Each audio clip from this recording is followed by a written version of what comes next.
Oke, assalamualaikum warahmatullahi wabarakatuh. Sini kami dari kelompok 3 akan menjelaskan tentang The Critical Literature Review.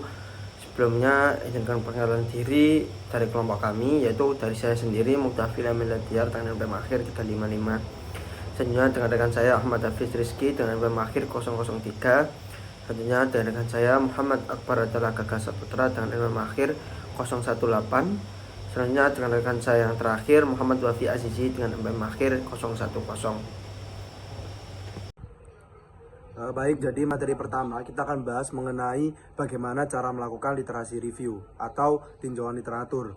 Nah, jadi langkah pertama dalam melakukan tinjauan literatur adalah mengidentifikasi dan mengakses semua bahan-bahan yang sudah dipublish atau yang sudah terbit maupun yang belum terbit atau unpublished, asal tetap relevan dengan topik yang telah kita bawa.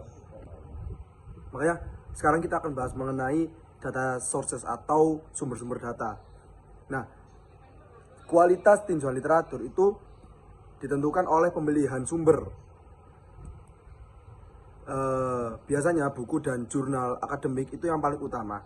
Tapi ada sumber-sumber lain yang mendukung seperti laporan atau report, lalu jurnal profesional, atau mungkin internet atau surat kabar. Itu juga berguna. Jadi di sini saya akan bahas beberapa sumber-sumber dari sumber-sumber data untuk literatur review atau tinjauan literatur. Yang pertama itu sumber yang pertama yaitu buku. Nah, buku adalah sumber teori yang bermanfaat. Buku itu cocok sebagai titik awal dalam atau sebelum mencari sumber-sumber lain yang lebih detail. Namun buku ini ada kelemahannya, yaitu biasanya buku itu masih belum update, alias masih menggunakan versi-versi lama yang masih belum diupdate. Nah, versi yang lebih update-nya itu ada di jurnal. Jurnal ini biasanya informasinya itu paling up to date. Dan di jurnal ini ada dua jenis utama, ada review artikel dan juga research review atau research artikel, maaf. Review artikel itu merangkum penelitian yang sudah ada sebelumnya, dan research artikel itu melaporkan penelitian yang asli. Dan juga jurnal ini memberi wawasan teori sekaligus relevansi praktis. Lalu sumber yang ketiga yaitu ada tesis atau tesis. Tapi karena di sini konteksnya PhD, kita akan katakan sebagai disertasi. Nah, disertasi PhD ini berisi tinjauan literatur lengkap dan bab penelitian empiris yang mirip-mirip dengan artikel jurnal. Tapi tidak semua bab itu dipublikasikan. Lalu yang keempat ada conference proceeding atau proceeding konferensi. Nah, proceeding konferensi ini menyediakan penelitian terbaru yang bahkan masih belum dipublikasikan. Nah, makanya kualitas dari sumber ini itu perlu dinilai secara kritis dan perlu direview lagi atau dievaluasi lagi, karena tidak semua naskah konferensi itu diterbitkan di jurnal. Lalu yang kelima ada laporan atau report. Nah, laporan ini itu menjadi sumber berguna untuk informasi yang sangat spesifik, bisa tentang pasar, industri, maupun perusahaan. Lalu poin yang keenam atau sumber yang keenam itu ada newspaper atau surat kabar. Nah, surat kabar ini memberi info bisnis terbaru dan juga data pasar. Tapi biasanya di newspaper ini atau di surat kabar ini itu opininya itu masih belum tentu objektif atau belum tentu netral.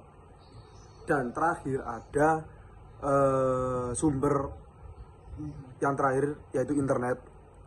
Nah, internet ini punya informasi atau sumber informasi yang sangat melimpah. Kan kita bisa ekspor banyak tuh di internet. Tapi tidak semua informasi di internet itu bisa dipercaya atau terpercaya. Jadi kita bisa menggunakan alat seperti Google Scholar untuk menentukan atau menemukan literatur akademik yang valid dan terpercaya. Oke, selanjutnya yaitu searching for literature. Jadi mencari literatur. Nah, dulu peneliti itu harus mencari manual lewat bibliografi cetak. Tapi sekarang seiring perkembangan zaman dan waktu, peneliti itu bisa lebih mudah karena ya sekarang ada database elektronik dan juga beberapa jenis database yang bisa digunakan itu bisa electronic journal, yaitu kumpulan artikel dalam format digital. Lalu juga ada full text database. Nah, ini menyediakan teks lengkap dari artikel-artikel yang dipublikasikan. Lalu ada juga bibliographic database. Nah, ini menampilkan ringkasan atau abstrak tapi bukan teks yang lengkap. Terus juga ada citation index, yaitu menelusuri siapa saja yang mengutip sebuah artikel. Dan juga ada web-based database. Nah, ini seperti Google Scholar yang bisa menggabungkan beberapa sumber atau berbagai sumber. Jadi inti dari pencarian literatur itu dilakukan lewat sumber elektronik yang modern, sehingga peneliti itu bisa menemukan jurnal, artikel, terus juga referensi yang lebih cepat dan juga lebih efisien juga. Selanjutnya ada evaluating the literature atau mengevaluasi literatur. Nah, setelah literatur itu terkumpul, peneliti itu harus mengevaluasi kualitas dan relevansi dari literatur yang telah dikumpulkan tersebut. Nah, hal-hal yang perlu dinilai dari peneliti terhadap literatur itu yang pertama, apakah tujuan penelitian itu jelas dan logis. Lalu yang kedua itu teori yang dipakai itu apakah kuat dan meyakinkan. Lalu metode dari penelitian itu sudah sesuai dan apakah sudah tepat juga. Nah, lalu juga ada sampel representatif dan analisis datanya itu apakah sudah benar. Lalu juga yang terakhir yang perlu dipastikan itu apakah hasilnya relevan dan mendukung tujuan dari penelitian yang akan dilakukan. Nah, selain itu kualitas jurnal tempat artikel dipublikasikan itu juga penting karena menyangkut kredibilitas dari literatur yang dikumpulkan. Jadi jurnal yang bereputasi tinggi itu biasanya memiliki proses peer review yang ketat. Jadi jurnal sebelum dipublikasi itu diseleksi dengan ketat terlebih dahulu. Itu jurnal yang bereputasi tinggi. Lalu juga ada jumlah sitasi atau berapa banyak artikel lain yang mengutip. Itu bisa juga jadi indikator pentingnya dari penelitian tersebut. Baik, yang selanjutnya yaitu mengenai documenting the literature review. Nah, jadi tujuan tinjauan literatur itu adalah untuk membantu peneliti membangun atas karya orang lain dan juga membuat keputusan yang terinformasi selama berbagai tahap proyek penelitian. Nah, hal yang perlu diperhatikan adalah bahwa tinjauan literatur itu harus mengumpulkan semua informasi yang relevan secara terstruktur dan juga logis. Jadi bukan hanya sekedar menyajikan semua studi secara kronologis dengan potongan-potongan informasi yang tidak terkoordinasi. Nah, tinjauan pustaka itu fungsinya buat membantu peneliti menyusun dasar penelitian dari karya-karya sebelumnya supaya bisa ambil keputusan yang tepat. Nah, tujuannya buat nentuin tema yang relevan dan juga hasil penting dan kerangka dari penelitian terdahulu yang bisa dipakai sebagai pijakan penelitian yang baru. Nah, tinjauan pustaka yang bagus bukan cuma merangkum isi penelitian lama, tapi juga menyambungkan berbagai temuan biar jadi kesimpulan baru yang utuh. Nah, selain itu, penting juga pakai gaya referensi resmi seperti APA, Chicago, atau Turabian. Kalau tinjauan pustaka disusun dengan baik, maka hasilnya bisa mengenali topik penelitian, terus juga membantu menemuin rumusan masalah dan juga jadi dasar buat membuat kerangka teori serta hipotesis. Oke, selanjutnya kita akan menjelaskan tentang ethical issues atau masalah etis. Jadi sebelum di bab ini kami itu telah menjelaskan bahwa penelitian itu melibatkan pengembangan dari karya online. Jadi ada dua jebakan penting yang harus kita waspadai ketika kita menggunakan karya orang lain, yaitu yang pertama itu sengaja salah mengartikan karya penulis lain, yaitu dari sudut pandang atau ide atau model atau temuan.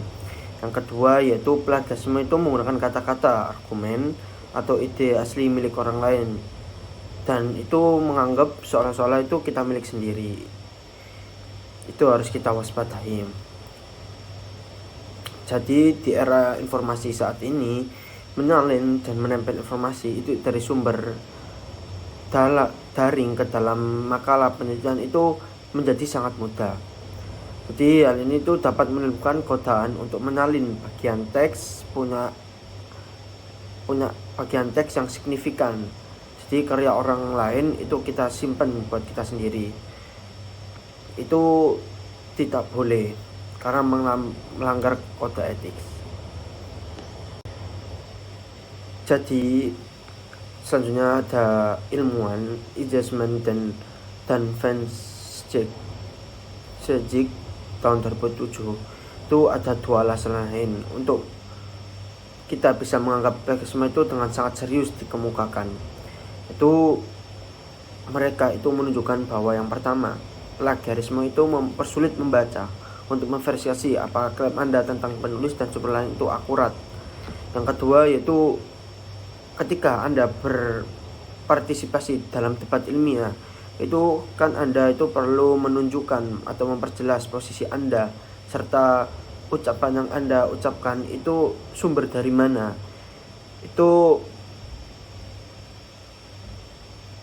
mempersulit kita, soalnya kita itu mengambil dari orang lain, makalah orang lain. Jadi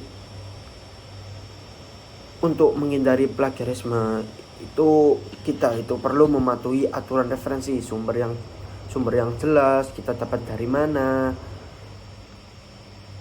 dan kita juga menjelaskan sumber itu secara rinci dalam lampiran bab. Dan juga kalian juga bisa memperoleh manfaat dengan memeriksa pedoman plagiarisme di universitas Anda atau membaca buku di integritas universitas Anda. Oke, cukup sekian presentasi dari kelompok kami. Mohon maaf apabila ada salah kata atau penjelasan kurang signifikan. Assalamualaikum warahmatullahi wabarakatuh.